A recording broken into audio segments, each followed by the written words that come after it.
சங்கீதம் 1 சங்கீதம் 45. என் இருதயம் நல்ல விசேஷத்தினால் பங்குகிறது. நான்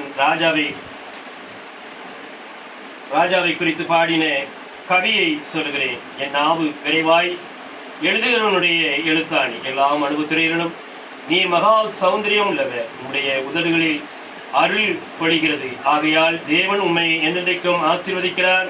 சௌரியவானே, உமது மகிமையும் உமது மகத்துவமாகிய உம்முடைய பட்டயத்தை நீர் உம்முடைய அறையிலே கட்டிக்கொண்டு சத்தியத்தின் நிமித்தமும் நீதியுடன் கூடிய சாந்தத்தின் நிமித்தமும் உமது மகத்துவத்திலே ஜெயமாக ஏறிவாரும்.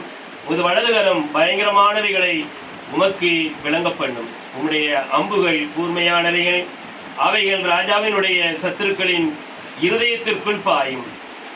ஜன சதலங்கள் உமக்கு கீழே விழுவார்கள். தேவனே, உமது சிங்காசனம் என்றென்றைக்கும் உள்ளது.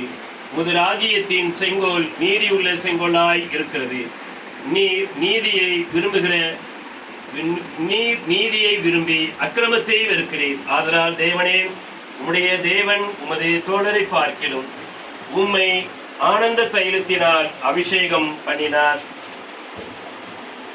தந்தத்தினால் செய்த அரண்மனைகளிலிருந்து புறப்படுகையில் நீர் மகிழும்படி உமது வஸ்திரங்களை எல்லாம் வெள்ளை போலம், சந்தனம், லவங்கம் இவைகளின் வாசனை பொருந்தியதாய் இருக்கிறது. உமது நாயகிகளுக்குள்ளே அரசரின் குமாரத்திகளும் உண்டு. ராஜஸ்திரீ ஒப்பீரின் தங்கம் அணிந்தவளாய் உமது வலது வாரிசத்தில் நிற்கிறாள்.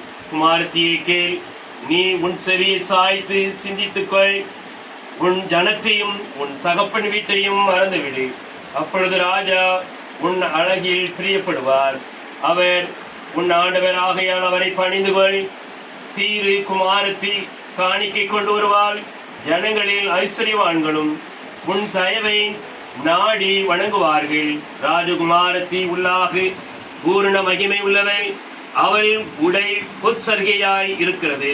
சித்திர தையலாடை தனித்தவளாய் ராஜாவினிடத்தில் அழைத்து கொண்டு வரப்படுவாள். அவள் பின்னாலே செல்லும். அவளுடைய தோழிகளாகிய கன்னிகைகள் உம்மிடத்தில் கூட்டி கொண்டு வரப்படுவார்கள். அவர்கள் மகிழ்ச்சியோடும் களிப்போடும் வந்து ராஜ அரண்மனைக்குள் பிரவேசிப்பார்கள். உமது பிதாக்களுக்கு பதிலாக உமது குமாரர் இருப்பார்கள். அவர்களை பூமி எங்கும் பிரபுக்களாக வைப்பீர். இந்த நாமத்தை எல்லா தலைமுறைகளிலும் பிரஸ்தாபப்படுத்துவேன். இது நிமித்தம் ஜனங்கள் உம்மை என்றென்றைக்கும் உள்ள சதா காலங்களிலும் துதிப்பார்கள். நீதிமொழிகள் 31.